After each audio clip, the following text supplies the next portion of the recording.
Hi friends, welcome back to our channel. ఈ particular వీడియోలో వచ్చేసి BEd or PG a course చేస్తే ఎలాంటి ఆపర్చునిటీస్ ఉంటాయి అనే డీటెయిల్స్ అయితే ఎక్స్ప్లెయిన్ చేస్తున్నాను. ఎందుకంటే నేను చాలామంది స్టూడెంట్స్ అడిగే ఒక కామన్ డౌట్ వచ్చేసి డిగ్రీ అవ్వగానే బీఎడ్ చేయాలా లేక పీజీ చేయాలా, ఏది చేస్తే బెటర్ ఆపర్చునిటీస్ ఉంటాయని చాలామంది స్టూడెంట్స్ అయితే అడుగుతారు. సో అందుకని చెప్పేసి ఈ పర్టిక్యులర్ వీడియోలో వచ్చేసి బీఎడ్ అండ్ పీజీ ఈ కోర్సెస్కి సంబంధించినటువంటి డిఫరెన్సెస్, ఏ కోర్స్ చేస్తే ఎలాంటి ఆపర్చునిటీస్ ఉంటాయి, ఏ కోర్స్ చేస్తే ఎలాంటి డిసడ్వాంటేజెస్ ఉంటాయి అనే డీటెయిల్స్ కూడా ఎక్స్ప్లెయిన్ చేస్తున్నాను. సో వీడియోని అయితే చివరి వరకు చూసి మీ అంతకు మీరే BEd or PG a course చేయాలి అనేది డిసైడ్ అయితే చేసుకోండి. సో ఫస్ట్ బీఎడ్ కోర్స్ చేస్తే ఎలాంటి జాబ్ ఆపర్చునిటీస్ ఉంటాయనే డీటెయిల్స్లోకి వచ్చినట్టయితే, ఫస్ట్ ఈ యొక్క బీఎడ్ కోర్స్ మీనింగ్ వచ్చేసి బ్యాచులర్ ఆఫ్ ఎడ్యుకేషన్. ఈ యొక్క బీఎడ్ కోర్స్ వచ్చేసి యూజువల్గా 2 ఇయర్స్ అయితే ఉంటుంది. డిగ్రీ అవ్వగానే మీరు బీఎడ్ చేయాలి అనుకుంటే, ఈ అకాడమిక్ ఇయర్ నుంచి ఎవరైతే పీజీ తర్వాత బీఎడ్ చేయాలి అనుకుంటున్నారో సో వారికి సంబంధించి బీఎడ్ కోర్స్ని 1 ఇయరే చేయాలి అనే ప్రపోజల్ అయితే ఉంది. కానీ ఇప్పటి వరకు దానికి సంబంధించిన కన్ఫర్మేషన్ అయితే రాలేదు. యూజువల్గా బీఎడ్ చేయడానికి క్వాలిఫికేషన్ వచ్చేసి any degree, so like under graduation, bachelor of either commerce or arts or science. So BA, BSc, BCom అయితే చేయాల్సి ఉంటుంది బీఎడ్ చేయాలి అంటే. యూజువల్గా బీఎడ్ కోర్స్ వచ్చేసి 2 ఇయర్స్. ఎవరు బీఎడ్ కోర్స్ చేయాలి అంటే, ఒకవేళ మీరు గవర్నమెంట్ స్కూల్స్లో టీచర్ అవ్వాలి అనుకుంటే, మీరు గౌట్ టీచర్ అవ్వాలి అనుకుంటే మీరు చేయవలసినటువంటి కోర్స్ వచ్చేసి బీఎడ్. ఈ యొక్క గవర్నమెంట్ స్కూల్స్లో కూడా మెయిన్గా మీరు ఎవరైతే 6th క్లాస్ నుంచి 10th క్లాస్ స్టూడెంట్స్ ఉన్నారో వారికి సంబంధించినటువంటి స్కూల్ టీచర్ అవ్వాలి అనుకుంటే మీరు బీఎడ్ కోర్స్ని అయితే చేయాల్సి అయితే ఉంటుంది. సో బీఎడ్ కోర్స్లో ఎలాంటి మెథడాలజీస్ ఉంటాయని నేను సపరేట్గా వీడియోని అయితే చేస్తాను. ఈ పర్టికులర్ వీడియో వచ్చేసి మెయిన్గా మనం ఆపర్చునిటీస్ పైన ఫోకస్ అయితే చేస్తున్నాము. ఒకవేళ మీరు గవర్నమెంట్ స్కూల్స్లో 6th క్లాస్ నుంచి 10th క్లాస్ చదివే స్కూల్ స్టూడెంట్స్కి టీచర్ అవ్వాలి అనుకుంటే మీరు చేయవలసినటువంటి కంపల్సరీ కోర్స్ వచ్చేసి బీఎడ్. ఈ యొక్క government schools either state government schools కానీ or the central government schools, ఏ గవర్నమెంట్ స్కూల్స్లో మీరు బీఎడ్ చేయాలి, ఏ గవర్నమెంట్ స్కూల్స్లో మీరు గౌట్ టీచర్ అవ్వాలి అనుకున్నా మీరు బీఎడ్ కోర్స్ అయితే ఉండాలి. లైక్ నవోదయస్ కానీ, సైనిక్ స్కూల్స్ కానీ, మన స్టేట్ గవర్నమెంట్స్లో ఉన్నటువంటి స్కూల్స్లో కానీ మీరు టీచర్ అవ్వాలి అనుకుంటే బీఎడ్ అయితే చేయాల్సి ఉంటుంది. ఈ బీఎడ్ కోర్స్ 2 ఇయర్స్ అయిపోయిన తర్వాత మీరు క్వాలిఫై అవ్వవలసినటువంటి ఫస్ట్ ఎగ్జామ్ వచ్చేసి టెట్ ఎగ్జామ్ అయితే ఉంటుంది. యూజువల్గా ఎవ్రీ ఇయర్ ప్రజెంట్ టెట్ అయితే కండక్ట్ అయితే చేస్తున్నారు. టీచర్ ఎలిజిబిలిటీ టెస్ట్ అని అయితే అంటాము. ఈ యొక్క టెట్ ఎగ్జామ్ అనేది 2 టైప్స్ ఉంటుంది. One is the central TET, second one వచ్చేసి స్టేట్ టెస్ట్. ఎయిదర్ మీరు సెంట్రల్ టెట్ కానీ, సీటెట్ కానీ ఆర్ ఎస్టెట్ కానీ ఏదైనా ఒక టెట్ క్వాలిఫై అవుతేనే మీరు డిఎస్సి నోటిఫికేషన్ వచ్చినప్పుడు డిఎస్సి రాయడానికి ఎలిజిబుల్ అయితే అవుతారు. ఈ యొక్క డిఎస్సి కూడా ఎవ్రీ ఇయర్ వస్తుందా అన్న అంటే అస్సలు సమస్య లేదు. ఎస్పెషల్గా మన తెలుగు స్టేట్స్లో సమస్య లేదు.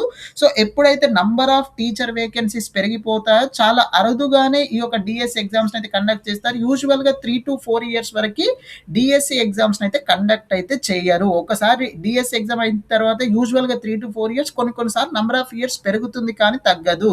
సో ఎప్పుడైతే నంబర్ ఆఫ్ వేకెన్సీస్ పెరిగిపోతాయో, ఒకవేళ గవర్నమెంట్ స్కూల్స్లో టీచింగ్ పోస్టులు చాలా వేకెన్సీస్ ఉంటే అప్పుడు డిఎస్సి ఎగ్జామ్స్ అయితే రిలీజ్ అయితే చేస్తారు. సో వన్స్ మీరు డిఎస్సి ఎగ్జామ్ క్లియర్ చేసిన తర్వాత మీరు గవర్నమెంట్ స్కూల్స్లో టీచర్గానైతే ఎంటర్ అయితే అవుతారు. ఇది బీఎడ్ చేయాలి అనుకునేటటువంటి వారికి first opportunity government school teacher. BEd తర్వాత టెట్ ఎగ్జామ్ క్వాలిఫై అవ్వాలి. టెట్ ఎగ్జామ్ తర్వాత డిఎస్సి ఎగ్జామ్ క్లియర్ చేస్తేనే మీరు బీఎడ్ కోర్స్ ద్వారా గవర్నమెంట్ స్కూల్స్లో టీచర్ అయితే అవుతారు. ఈ యొక్క డిఎస్సి ఎగ్జామ్కే కాకుండా నవోదయాస్లో, సైనిక్ స్కూల్స్లో కొన్నిసార్లు డైరెక్ట్గా నోటిఫికేషన్స్ అయితే రిలీజ్ చేస్తారు. మీరు బీఎడ్ తర్వాత ఆ నోటిఫికేషన్కి వచ్చేసి మీరు సెంట్రల్ టెట్, సీటెట్ క్వాలిఫై అయిన తర్వాత నవోదయ నోటిఫికేషన్ కానీ ఆర్ఎల్ సైనిక్ స్కూల్స్ నోటిఫికేషన్ కానీ క్లియర్ చేస్తే మీరు సెంట్రల్ గవర్నమెంట్కి సంబంధించిన స్కూల్స్లో టీచర్గానే అయితే జాయిన్ అవుతారు. ఇది గవర్నమెంట్ స్కూల్కి సంబంధించినటువంటి టీచింగ్ పొజిషన్. అది కాకుండా మీరు ప్రైవేట్ స్కూల్స్లో అప్ టు 10th క్లాస్ వరకు టీచ్ చేయాలి అన్నా కానీ మీకు ఉండవలసినటువంటి అఫీషియల్ క్వాలిఫికేషన్ వచ్చేసి బీఎడ్ క్వాలిఫికేషన్ అయితే ఉండాలి. కానీ ప్రైవేట్ స్కూల్స్లో బీఎడ్ క్వాలిఫికేషన్ ఉందా లేదా అనేది పెద్ద మ్యాండేటరీ అయితే కాదు. ఎందుకంటే వారు ఇతడు బీఎడ్ చేశారా లేదా అనేది మోస్ట్ ఆఫ్ ద స్కూల్స్ అయితే చూడవు. ఇతను ఎంతవరకు డీల్ చేయగలుగుతారు, లైక్ 10th క్లాస్ సబ్జెక్ట్ని డీల్ చేయగలుగుతాడా లేదా, దాన్ని బట్టే ప్రైవేట్ స్కూల్స్లో వారు తీసుకోవడం అయితే జరుగుతుంది. అంతేగాని బీఎడ్ ఉందా లేదా అని చూసేటటువంటి స్కూల్స్ చాలా తక్కువగానే అయితే ఉంటాయి. ఒకవేళ మీరు ప్రైవేట్ స్కూల్స్‌లో టీచింగ్ ఫీల్డ్‌కి వెళ్ళాలి అంటే మట్టుకు ఇనీషియల్ డేస్‌లో సాలరీ అనేది చాలా తక్కువగానైతే ఉంటుంది. ఎందుకంటే ప్రైవేట్ స్కూల్స్‌లో టీచింగ్ చేసే వారికి వారు చూసేటటువంటి ఫస్ట్ థింగ్ వచ్చేసి ఎక్స్‌పీరియన్స్. ఆబ్వియస్‌లీ బీఎడ్ అవ్వగానే మనకి ఎలాంటి ఎక్స్‌పీరియన్స్ ఉండదు కాబట్టి ఫస్ట్ జాబ్ సాలరీ చాలా తక్కువగానైతే ఉంటుంది. ఒకవేళ మీరు ప్రైవేట్ స్కూల్స్‌లో టీచింగ్ ఫీల్డ్‌లోకి అయితే ఎంటర్ అయితే యూజువల్‌గా 10,000 నుంచి సాలరీ అయితే స్టార్ట్ అవుతుంది. ఒకవేళ మీరు సిటీలో చేసినట్టయితే ఈ యొక్క 10,000 టు అరౌండ్ ద 25,000 అయితే ఇనీషియల్ సాలరీ అయితే ఉంటుంది. ఒకవేళ మీరు వెళ్ళేటటువంటి స్కూల్ రెప్యుటేషన్‌ని బట్టి. ఒకవేళ నార్మల్ స్కూల్స్ అయితే అరౌండ్ 10,000. ఒకవేళ మంచి రెప్యూటెడ్ స్కూల్స్ అయితే 25,000, 30,000 వరకు కూడా ఇనీషియల్‌గానైతే పే చేస్తారు. బట్ ప్రైవేట్ స్కూల్స్‌లో ఎక్కువ సాలరీస్ రావాలి అంటే ఎక్స్‌పీరియన్స్ అయితే అవ్వాల్సి ఉంటుంది. సో, అందుకని చెప్పేసి బీఎడ్ చేసినటువంటి వారికి మెయిన్ ఆప్షన్ వచ్చేసి టీచింగే. ఈ యొక్క టీచింగ్‌లో ప్రైవేట్ స్కూల్స్‌లో ఎక్స్‌పీరియన్స్ అడుగుతారు. సో, అందుకని చెప్పేసి బీఎడ్ చేసిన వారు ఇనీషియల్ డేస్‌లో ఫస్ట్ జాబ్ విషయంలో చాలా సఫర్ అయితే అవుతారు. ఎందుకంటే సాలరీస్ విషయంలో చాలా తక్కువగానైతే ఉంటుంది. దానికోసం మీరు చేయవలసింది ఏంటంటే మీరు బీఎడ్ చేస్తున్నప్పుడే మీ యొక్క టీచింగ్ స్కిల్స్ అనేవి చాలా ఎక్స్ట్రాఆర్డినరీగా డెవలప్ చేసుకోవాలి. ఎస్పెషల్‌గా 8థ్, 9థ్, 10థ్ క్లాస్ సబ్జెక్ట్స్‌ని మీరు థరోగా ప్రిపేర్ అవ్వాలి. అండ్ దట్ టూ మీరు ఇంగ్లీష్‌లో ప్రిపేర్ అవ్వడం చాలా మంచిది. ఒకవేళ మీరు government school DSC exam notification late అవుతుంది అంటే ఆబ్వియస్‌లీ మీరు వెళ్ళేటటువంటి నెక్స్ట్ స్కూల్ వచ్చేసి ప్రైవేట్ స్కూల్. ఈ యొక్క private schools most of the schools వచ్చేసి ఇంగ్లీష్ మీడియమ్స్‌లో ఉంటాయి. అండ్ దట్ టూ వాళ్ళు రిక్రూట్ చేసుకునేటటువంటి ఫ్యాకల్టీస్ కూడా ఎవరైతే ఇంగ్లీష్‌ను ఫ్లూయెన్సీగా మాట్లాడతారో. సో, అందుకే మీ యొక్క టీచింగ్ మెథడాలజీ మీరు బీఎడ్‌లో చదివేటప్పుడు ఇంగ్లీష్‌లో చెప్పడం అనేది చాలా ప్రాక్టీస్ అయితే చేయాల్సి ఉంటుంది. మీరు ఎవరైతే బీఎడ్ చేస్తున్నారో మీరు టీచింగ్ ప్రాక్టీసెస్‌కి వెళ్తారు బీఎడ్ కోర్స్‌లో జాయిన్ అయిన తర్వాత. అప్పుడు మీ యొక్క టీచింగ్ స్కిల్స్‌ని ఖచ్చితంగా డెవలప్ అయితే చేసుకోవాలి. ఎందుకు డెవలప్ చేసుకోవాలి అంటే present most of the schools వచ్చేసి ఇంగ్లీష్ మీడియం. ఆ యొక్క ఇంగ్లీష్ మీడియంలో మీరు ఫ్లూయెంట్‌గా టీచ్ చేస్తే మీరు ప్రైవేట్ స్కూల్స్‌లో కూడా మంచి సాలరీస్ అయితే తీసుకోగలుగుతారు. ఇది బీఎడ్ చేసే వారికి ఉండేటటువంటి మెయిన్ ఆపర్చునిటీస్. మిగతా ఆపర్చునిటీస్ గురించి మనం పీజీ కోర్స్ తర్వాత డిస్కస్ చేద్దాం. అదే విధంగా ఈవెన్ దో బీఎడ్ తర్వాత డిసడ్వాంటేజెస్ ఏ విధంగా ఉంటాయనేది కూడా పీజీ కోర్స్ చేసిన తర్వాత ఉండేటటువంటి జాబ్ ఆపర్చునిటీస్ తర్వాత డిస్కస్ చేద్దాము. సో, నెక్స్ట్ పీజీ మీనింగ్ వచ్చేసి post graduation. Meaning for the PG వచ్చేసి post graduation is the meaning for this particular PG. ఈ యొక్క పీజీ కోర్స్ కూడా వచ్చేసి యూజువల్‌గా పీజీ కోర్స్ వచ్చేసి 2 ఇయర్స్ కోర్స్ అయితే ఉంటుంది. ఈ యొక్క పీజీలో మీరు ఎంఏ తీసుకోవచ్చు. ఒకవేళ మీరు ఆర్ట్స్ అయితే, మీరు కామర్స్ స్టూడెంట్స్ అయినట్టయితే ఎంకామ్ తీసుకోవచ్చు. మీరు సైన్స్ స్టూడెంట్స్ అయినట్టయితే ఎంఎస్సీ కోర్స్ తీసుకోవచ్చు. ఏ కోర్స్ తీసుకున్నా గానీ మీకు పీజీ అనేది 2 ఇయర్స్ అయితే ఉంటుంది. మీరు పీజీ తర్వాత ఉండేటటువంటి మీకు మెయిన్ ఆపర్చునిటీ వచ్చేసి లెక్చరర్ ఆపర్చునిటీ. ఈ యొక్క లెక్చరర్ ఆపర్చునిటీస్‌లో ఈ యొక్క లెక్చరర్‌గా అగైన్ మీకు 2 కేటగరీస్ ఉంటాయి. మీరు లెక్చరర్ వచ్చేసి ఫస్ట్ లెక్చరర్ వచ్చేసి గవర్నమెంట్ లెక్చరర్. ఈ యొక్క government lecturer again 2 types. What are those 2 types? One is the junior lecturer, second one is the degree lecturer. Junior లెక్చరర్‌ని సింపుల్‌గా జేఎల్, డిగ్రీ లెక్చరర్‌ని సింపుల్‌గా డీఎల్ అంటాము. ఈ యొక్క జేఎల్ అవ్వడానికి మీకు నెట్ గాని, సెట్ గాని అవసరం అయితే లేదు. జేఎల్ అంటే మీరు ఇంటర్మీడియేట్ స్టూడెంట్స్‌కి 11th అండ్ 12th స్టూడెంట్స్‌కి మీరు టీచింగ్ అయితే చేస్తారు. జేఎల్ ఎగ్జామ్ రాయడానికి మీకు నెట్ అండ్ సెట్ అయితే అవసరం లేదు. బట్ ఒకవేళ మీరు డీఎల్ ఎగ్జామ్ రాయాలి అంటే డిగ్రీ లెక్చరర్‌గా రాయాలి అంటే మీకు ఎయిదర్ నేషనల్ ఎలిజిబిలిటీ టెస్ట్, ఒకవేళ సైన్స్ వాళ్ళకైతే సీఎస్ఐఆర్ నెట్ అయితే ఉంటుంది. ఆర్ట్స్ వాళ్ళకైతే యూజీసీ నెట్ అయితే ఉంటుంది. అండ్ ఈ యొక్క నెట్ క్వాలిఫై అవ్వని పక్షంలో మీరు సెట్ అయితే క్వాలిఫై అయితే అవ్వాల్సి ఉంటుంది. ఎయిదర్ నెట్ ఆర్ సెట్ ఏదో ఒకటి ఉంటేనే మీరు డీఎల్‌గా రాయడానికైతే ఎలిజిబుల్ అయితే ఉంటుంది. అయితే ఇక్కడ ఉన్నటువంటి మెయిన్ ఆపర్చునిటీస్ ఏంటంటే నెట్ ఇయర్‌లీ 2 టైమ్స్ ఉంటుంది. నెట్ పరంగా ప్రాబ్లమ్ లేదు. సెట్ కూడా almost yearly 1 time set exam అయితే కండక్ట్ చేస్తున్నారు. దీని ద్వారా ప్రాబ్లమ్ లేదు. నెట్, సెట్ ఎగ్జామ్ ద్వారా ప్రాబ్లమ్ లేదు. ఎందుకంటే net yearly 2 times, set yearly 1 time everyone AP and Telangana 2 స్టేట్స్‌లో కండక్ట్ అయితే చేస్తున్నారు. ఇక్కడ ప్రాబ్లమ్ వచ్చేసి జేఎల్ అండ్ డీఎల్ పోస్ట్‌లు వచ్చేసి చాలా రేర్‌గా పడతాయి. Like JL and DL post వచ్చేసి యూజువల్‌గా 7 ఇయర్స్‌కోసారి, 8 ఇయర్స్‌కోసారి, 9 ఇయర్స్‌కోసారి జేఎల్, డీఎల్ పోస్ట్‌లు గాని పడవు. సో, అందుకని చెప్పేసి ఒకవేళ మీరు government degree lecturer or government junior lecturer అవ్వాలి అంటే ఇమ్మీడియేట్‌గా పీజీ అవ్వగానే నోటిఫికేషన్ వస్తుందన్న కన్ఫర్మేషన్ అయితే లేదు. సో, దీన్నైతే దృష్టిలో పెట్టుకోండి. నేను పీజీ అయిపోగానే వెంటనే జేఎల్, డీఎల్ అయిపోతాను గవర్నమెంట్ స్కూల్స్‌లో, గవర్నమెంట్ కాలేజెస్‌లో అనడానికి ఛాన్స్ అయితే లేదు. మీ అదృష్టం బాగుంటే మీ కోర్స్ అవ్వగానే నోటిఫికేషన్ గవర్నమెంట్ రిలీజ్ చేస్తే ఆపర్చునిటీస్ ఉంటాయి. బట్ రిలీజ్ చేసే ప్రాబబిలిటీ అనేది చాలా తక్కువ. ఇది పీజీ చేసినటువంటి వారికి ఉండేటటువంటి ఫస్ట్ జాబ్ ఆపర్చునిటీస్ లెక్చరర్. అయితే ఈ యొక్క లెక్చరర్ పరంగా నేను మీకు ఇచ్చేటటువంటి సజెషన్ వచ్చేసి మీకు నంబర్ ఆఫ్ కార్పొరేట్ కాలేజెస్ అయితే ఉంటాయి. ఈ యొక్క కార్పొరేట్ కాలేజెస్‌లో మీకు నంబర్ ఆఫ్ కార్పొరేట్ కాలేజెస్ అయితే ఉంటాయి. ఈ యొక్క కార్పొరేట్ కాలేజెస్‌లో మీరు ఇమ్మీడియేట్‌గా ఒకవేళ మీరు సైన్స్ కోర్స్‌కి సంబంధించిన వారైతే మీరు జేఎల్‌గా జాయిన్ అయినట్టయితే మీకు బేసిక్ సాలరీ కార్పొరేట్ కాలేజెస్‌లో 25,000 అయితే ఉంటుంది. నేను అనేది కార్పొరేట్ కాలేజెస్, నార్మల్ కాలేజెస్ అయితే కావు. ఒకవేళ మీరు నార్మల్ కాలేజెస్‌లో లెక్చరర్‌గా జాయిన్ అయినట్టయితే మీకు అరౌండ్ ద సాలరీ వచ్చేసి 10,000-15,000 అరౌండ్ సాలరీస్ అయితే ఇస్తారు. మీరు నార్మల్ కాలేజెస్‌లో అయితే. అదే మీకు కార్పొరేట్ కాలేజెస్‌లో అయితే అరౌండ్ ద 25,000 సాలరీ అయితే ఇస్తారు. అయితే మీరు పీజీ చేస్తున్నప్పుడు మీరు చేయవలసినటువంటి మెయిన్ థింగ్ వచ్చేసి మీరు సబ్జెక్ట్ నాలెడ్జ్ పెంచుకోవాలి. సబ్జెక్ట్ నాలెడ్జ్ అనేది మీరు ఎంత వీలైతే అంత పెంచుకోవాలి. మీరు ఎంఏ కోర్స్ చేసినా, ఎంఎస్సీ కోర్స్ చేసినా, ఎంకామ్ కోర్స్ చేసినా, పీజీ పోస్ట్ గ్రాడ్యుయేషన్ అంటే మీరు ఆ కోర్స్‌కి సంబంధించి వన్ ఆఫ్ ద బెస్ట్ స్టడీస్‌ని చదువుతున్నప్పుడు మీరు ఒకవేళ ఈ టీచింగ్ ఫీల్డ్‌లో రాణించాలి, ఈజీగా మంచి సాలరీస్ తీసుకోవాలి అంటే మీరు సబ్జెక్ట్ నాలెడ్జ్ అయితే పెంచుకోవాలి. ఎందుకంటే నేను చూసింది ఏంటి అంటే పీజీ చేసిన తర్వాత నంబర్ ఆఫ్ ఆపర్చునిటీస్ అయితే ఉంటాయి టీచింగ్ ఫీల్డ్‌లో. అరౌండ్ నేను చెప్తున్నాడు ఏంటంటే కొన్ని కార్పొరేట్ కోచింగ్ సెంటర్స్‌లో the starting salary itself around the 50,000-60,000 starting salary కూడా పే చేస్తారు. బట్ ఎప్పుడు మీకు సబ్జెక్ట్ నాలెడ్జ్ ఉన్నప్పుడు పే చేస్తారు. సో ఒకవేళ మీరు టీచింగ్ ఫీల్డ్‌లోకి వెళ్ళాలి అంటే పీజీ తర్వాత మీరు పీజీలో ఉన్నప్పుడే సబ్జెక్ట్ నాలెడ్జ్‌ని పెంచుకొని మీరు సీఎస్ఐఆర్ నెట్, గేట్ ఎగ్జామ్ లాంటివి ప్రిపేర్ అవ్వండి. సో దట్ మీకు పీజీ తర్వాత ఆపర్చునిటీస్ పెరుగుతాయి. ఈవెన్ మీరు ఒకవేళ నేను ఆర్ట్స్ కోర్స్ అన్న నా పరిస్థితి ఏంటంటే సేమ్. ఒకవేళ మీరు ఆర్ట్స్ కోర్స్ అయినప్పటికీ నంబర్ ఆఫ్ కోచింగ్ సెంటర్స్ పెరిగిపోయాయి ప్రెజెంట్ మీరు గవర్నమెంట్ జాబ్స్‌కి ప్రిపేర్ అయ్యే దాంట్లో కోచింగ్ సెంటర్స్‌లో చెప్పే చాలా వరకు ఫ్యాకల్టీస్ ప్రిపేర్ అవుతున్న వాళ్ళే. సో మీరు ఒకవేళ ఆర్ట్స్ కోర్స్ అయినా, కామర్స్ కోర్స్ అయినా, సైన్స్ కోర్స్ అయినా మీరు పీజీ చేస్తున్నప్పుడు మీరు చేయాల్సింది ఏంటంటే సబ్జెక్ట్ నాలెడ్జ్‌ని పెంచుకోండి. And at the same time communication స్కిల్స్‌ని కూడా పెంచుకోండి. అండ్ నా పర్సనల్ సజెషన్ వచ్చేసి ఒకవేళ మీరు పీజీ చేయాలి అనుకుంటే మీకు 2 ఆప్షన్స్ ఉంటాయి. ఒకటి స్టేట్ యూనివర్సిటీస్‌లో పీజీ చేయడం, సెకండ్‌ది సెంట్రల్ ఇన్‌స్టిట్యూట్స్‌లో పీజీ చేయడం. ఈ యొక్క సెంట్రల్ ఇన్‌స్టిట్యూట్స్‌లో మీరు పీజీ చేయాలి అంటే మీకు 2 ఆప్షన్స్ అయితే ఉంటాయి. ఫస్ట్ వచ్చేసి సీయూ సెట్ అని అయితే అంటాము. Present we are calling it as CUET, central university entrance test or central university common entrance test. And second వచ్చేసి ఐఐటి జామ్. ఈ యొక్క ఐఐటి జామ్ మెయిన్గా వచ్చేసి సైన్స్ కోర్సెస్ వాళ్ళకైతే ఐఐటి జామ్ అయితే ఉంటుంది. సో సియూ సెట్ అనేది సైన్స్, ఆర్ట్స్, కామర్స్ ప్రతి ఒక్కరికి అయితే ఉంటుంది. Central universities common entrance test అంటే మీరు ఐఐటి హైదరాబాద్ లైక్ మీరు central university of Hyderabad like central యూనివర్సిటీలో మీరు పీజీ చేయాలి అంటే ఇది క్లియర్ చేయాలి. మీరు ఐఐటీస్, ఎన్ఐటీస్లో పీజీ చేయాలంటే ఇది క్లియర్ చేయాలి.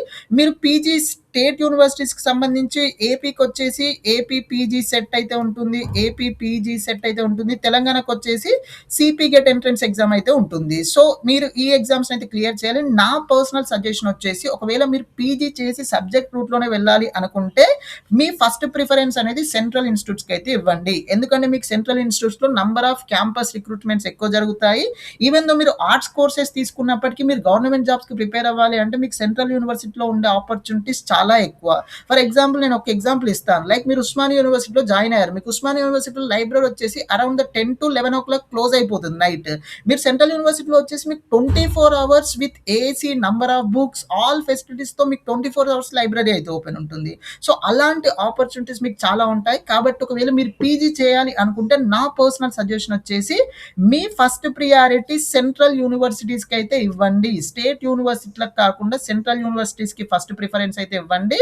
సెంట్రల్ యూనివర్సిటీ ఎగ్జామ్స్తో పాటు స్టేట్ యూనివర్సిటీస్కి సంబంధించినటువంటి ఎగ్జామ్స్ అయితే జాయిన్ అవ్వండి. అయితే సబ్జెక్ట్ సెలెక్ట్ చేసుకునేటప్పుడు ఏ సబ్జెక్ట్కి ఎక్కువ ఆపర్చునిటీస్ ఉన్నాయి అండ్ మీకు ఆ సబ్జెక్ట్ ఇష్టం ఉందా లేదా అనేది అయితే అబ్జర్వ్ అయితే చేయండి. సో ఇది పీజీ చేసే వారికి ఉండేటటువంటి మెయిన్ జాబ్స్.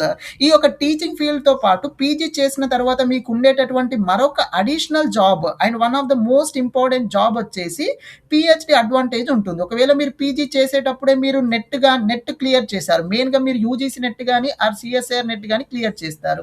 అది క్లియర్ చేసినట్టయితే మీరు వెంటనే పిహెచ్డి అయితే జాయిన్ అవ్వచ్చు. ఈ యొక్క పిహెచ్డి వచ్చేసి యూజువల్గా 5 years అయితే ఉంటుంది. ఈ యొక్క 5 yearsలో మీకు ఫస్ట్ 3 yearsని జేఆర్ఎఫ్ అంటారు, నెక్స్ట్ 2 yearsని ఎస్ఆర్ఎఫ్ అంటారు. మీరు నెట్ క్లియర్ చేసిన తర్వాత త్రూ నెట్ ద్వారా పిహెచ్డి జాయిన్ అయినట్టయితే మీకు monthly stipend around the 35,000 monthly stipend 5 years పాటయితే వస్తుంది. సో, మీరు పీజీ చేసిన తర్వాత మీకు ఉండేటటువంటి నెక్స్ట్ ఆపర్చునిటీ వచ్చేసి పీహెచ్‌డీ. ఎయిదర్ యూజీసీ నెట్ ద్వారా గాని ఆర్ సీఎస్ఐఆర్ నెట్ ద్వారా గాని మీకు వెళ్ళినట్టయితే ఎవ్రీ మంత్ స్టైఫండ్ కూడా వస్తుంది. సో, ఇదొక మంచి opportunities. MA, MCom as well as MSc ప్రతి ఒక్కరికి కూడా పీహెచ్‌డీ ఆపర్చునిటీస్ అయితే ఉంటాయి. పీజీ చేసిన తర్వాత ఉండేటటువంటి మరొక ఆపర్చునిటీస్ వచ్చేసి కార్పొరేట్ జాబ్స్ అయితే ఉంటాయి. ఒకవేళ మీరు ఎంఎస్సీ కంప్యూటర్ సైన్స్ చేశారు. మీకు కంప్యూటర్ సైన్స్ పైన నంబర్ ఆఫ్ ఆపర్చునిటీస్ ఉంటాయి. మీరు ఎంఎస్సీ కెమిస్ట్రీ చేశారు. కెమిస్ట్రీ పైన నంబర్ ఆఫ్ ల్యాబ్స్ ఉంటాయి. సిమిలర్‌లీ బయోటెక్నాలజీ, ఫిజిక్స్ లైక్ మీకు కంపేర్ విత్ బీఎడ్, పీజీ తర్వాత మీకు కార్పొరేట్ జాబ్స్ అనేవి ఎక్కువగా ఉంటాయి. అయితే మీకు పీజీ చేసేటప్పుడు మీకు ఉండాల్సినటువంటి మోస్ట్ ఇంపార్టెంట్ థింగ్ వచ్చేసి నెట్వర్కింగ్ అనేది చాలా ఇంపార్టెంట్. లైక్ మీ సీనియర్స్ ఎక్కడ వర్క్ చేస్తున్నారు అనేది మీరు పీజీ చేస్తున్నప్పుడే మీ నెట్వర్కింగ్ అనేది పెంచుకోవాలి. సో, దాని ద్వారా మీరు జాబ్స్ అనేవి ఈజీగా తెచ్చుకోగలుగుతారు. పీజీ చేసేటప్పుడు మెయిన్‌గా మీరు డెవలప్ చేయవలసినవి మీ యొక్క subject knowledge what ever the course you chosen. So, ఆ యొక్క సబ్జెక్ట్ నాలెడ్జ్ ఉండాలి. అండ్ కమ్యూనికేషన్ స్కిల్స్ చాలా బాగా డెవలప్ చేసుకున్నట్టయితే మీకు జాబ్ అయితే ఈజీగా వస్తుంది. ఇది పీజీ చేసిన తర్వాత ఉండేటటువంటి జాబ్. అండ్ మీరు పీజీ చేసిన తర్వాత మళ్ళీ యాజ్ యూజువల్‌గా మీరు టీచింగ్ ఫీల్డ్‌కి వెళ్ళాలంటే మీరు మళ్ళీ బీఎడ్ అయితే చేసే ఆప్షన్ ఉంటుంది. సిమిలర్‌లీ మీరు బీఎడ్ చేసిన తర్వాత పీజీ అయితే చేయవచ్చు. సో, ఇది పీజీ చేసిన తర్వాత ఉండేటటువంటి జాబ్స్ అండ్ బీఎడ్ చేసిన తర్వాత ఉండేటటువంటి జాబ్స్. అయితే పీజీ చేస్తే ఉన్నటువంటి ఒక డిసడ్వాంటేజెస్ ఏంటి అంటే ప్రెజెంట్ గురుకుల కాలేజెస్ ఏవైతే ఉన్నాయో వాటిలో ఈవెన్ మీరు జేఎల్‌గా చేయాలి అన్నా గాని వారు నోటిఫికేషన్‌లో బీఎడ్ మ్యాండేటరీ అని అడుగుతున్నారు. లైక్ జేఎల్‌గా చేయాలన్నా గాని పీజీ ప్లస్ బీఎడ్ మ్యాండేటరీ అని అడుగుతున్నారు. సో, అలాంటి టైంలో మీరు బీఎడ్ చేసి పీజీ చేసినా, పీజీ చేసి బీఎడ్ చేసినా మీకు పెద్ద డిఫరెన్స్ అయితే ఉండదు. సో, అండ్ కొన్నిసార్లు హాస్టల్ వెల్ఫేర్ లాంటి పోస్ట్‌కి బీఎడ్ కంపల్సరీ అని అడుగుతున్నారు. సో, అలాంటి టైంలో బీఎడ్ కూడా ఉండాలి. సో, ఒకవేళ మీరు టీచింగ్ ఫీల్డ్‌కి వెళ్ళాలంటే BEd prefer. Not only teaching ఫీల్డ్‌తో పాటు నేను వేరే ఫీల్డ్‌కి కూడా వెళ్ళాలి అంటే ఫస్ట్ పీజీ చేసి తర్వాత బీఎడ్ చేయడం అనేది బెటర్. సో, తర్వాత వచ్చేసి బీఎడ్ అండ్ పీజీ 2 కోర్సెస్‌లో ఉన్నటువంటి కొన్ని కామన్ ప్రాబ్లమ్స్ గురించి అయితే డిస్కస్ చేద్దాం. మీరు బీఎడ్ చేసినా, పీజీ చేయాలనుకున్నా, ఏ కోర్స్ చేయాలనుకున్నా కాంపిటీషన్ అనేది చాలా ఎక్కువ. సో, అండ్ వేకెన్సీస్ అనేవి చాలా లిమిటెడ్‌గా ఉంటాయి. ఈ బీఎడ్ కోర్సెస్, పీజీ కోర్సెస్‌కి సంబంధించి. మేము ఎవ్రీ ఇయర్ న్యూస్ పేపర్‌లో చదువుతున్నాము. లైక్ నంబర్ ఆఫ్ సీట్స్ అనేవి మిగిలిపోతున్నాయి అనేది చదువుతున్నామంటే, మీరు నంబర్ ఆఫ్ సీట్స్ మిగిలిపోయేవి కాలేజెస్‌లో, యూనివర్సిటీస్‌లో కావు. సో, మీ యొక్క టార్గెట్ ఒకవేళ మీరు బీఎడ్ గాని, పీజీ గాని చేయాలి అనుకుంటే మీరు పెట్టుకోవాల్సినటువంటి టార్గెట్ వచ్చేసి టాప్ యూనివర్సిటీస్‌లో కంప్లీట్ చేసే విధంగా చూసుకోండి. నేను ఏదో కాలేజ్‌లో జాయిన్ అయిపోతాను, పీజీ చేస్తాను, వెంటనే జేఎల్‌గా వెళ్తాను, నాకు 25,000 వస్తుందంటే రాదు. మీరు యూనివర్సిటీస్ నుంచి పోస్ట్ గ్రాడ్యుయేషన్ పీజీ చేస్తేనే మీకు ఆపర్చునిటీస్ ఉంటాయి. అంతేగాని నేను నార్మల్ లోకల్ కాలేజెస్‌లో చేస్తానంటే ఆపర్చునిటీస్ తక్కువుంటాయి. సో, ఈ యొక్క టాప్ యూనివర్సిటీస్ కాంపిటీషన్ ఎక్కువ, నంబర్ ఆఫ్ సీట్స్ అనేవి చాలా తక్కువగా ఉంటాయి. సో, అందుకే మీకు ప్రిపరేషన్ టైమ్ అనేది చాలా ఎక్కువగా ఉంటుంది. సో, ఈ యొక్క ప్రిపరేషన్ టైమ్‌లో మన ఛానల్ నుంచి నేను మీకు రెగ్యులర్‌గా వీడియోస్ అయితే చేస్తాను. అలాంటి ఇన్ఫర్మేషన్ మిస్ అవ్వకూడదంటే సబ్స్క్రైబ్ అయితే చేయండి. So, PG entrance preparation, BEd entrance ప్రిపరేషన్‌కి సంబంధించి ఎలాంటి వీడియో కావాలని కామెంట్ సెక్షన్‌లో మెన్షన్ అయితే చేయండి. సో, ఈ యొక్క ప్రిపరేషన్‌కి సంబంధించి నేనైతే హెల్ప్ చేస్తాను. అండ్ ఈ యొక్క BEd entrance exam, PG entrance exams results అనేవి కొన్నిసార్లు లేట్ అవుతాయి. ఈవెన్ మీరు కోర్సెస్‌లో జాయిన్ అయిన తర్వాత కూడా సెమిస్టర్ రిజల్ట్స్ కూడా కొన్నిసార్లు లేట్ అయితే అవుతాయి. కోర్స్ అనేది కొంచెం లేట్ అయితే అవుతుంది. ఈ యొక్క బీఎడ్ అండ్ పీజీ చేసేటప్పుడు కొంత ఫ్రస్ట్రేషన్ అయితే వస్తుంది. మెయిన్‌గా ఫ్రస్ట్రేషన్ వచ్చేసి మీరు బీఎడ్ చేసేటప్పుడు మీకు టీచింగ్ ప్రాక్టీస్ ఉంటాయి. లైక్ మీరు స్కూల్స్‌కి వెళ్లి టీచింగ్ అనేది చేయాల్సి ఉంటుంది. వారు ఏదైతే స్కూల్ ఇచ్చారో స్కూల్‌కి వెళ్లి మీరు టీచింగ్ చేయాల్సి ఉంటుంది. ఆబ్వియస్‌లీ ఎగ్జామ్ ప్రెషర్ మీరు బీఎడ్ చేసినా, పీజీ చేసినా గాని ఉంటుంది. అండ్ బీఎడ్స్‌లో most of the colleges attendance compulsory అని అడుగుతారు. పీజీలో వచ్చేసి ఒకవేళ మీరు సైన్స్ కోర్సెస్‌కి సంబంధించిన వారైతే మీకు ల్యాబ్స్ అనేవి ఉంటాయి. సో, అలాంటి ఫ్రస్ట్రేషన్స్ అండ్ ప్రెషర్ అనేది అయితే ఉంటుంది. మీరు బీఎడ్ చేసినా, పీజీ చేసినా నేను చెప్పేది మెయిన్‌గా ఏంటి అంటే కంటిన్యూయస్‌గా స్కిల్స్ అయితే ఇంప్రూవ్ అయితే చేసుకోవాలి.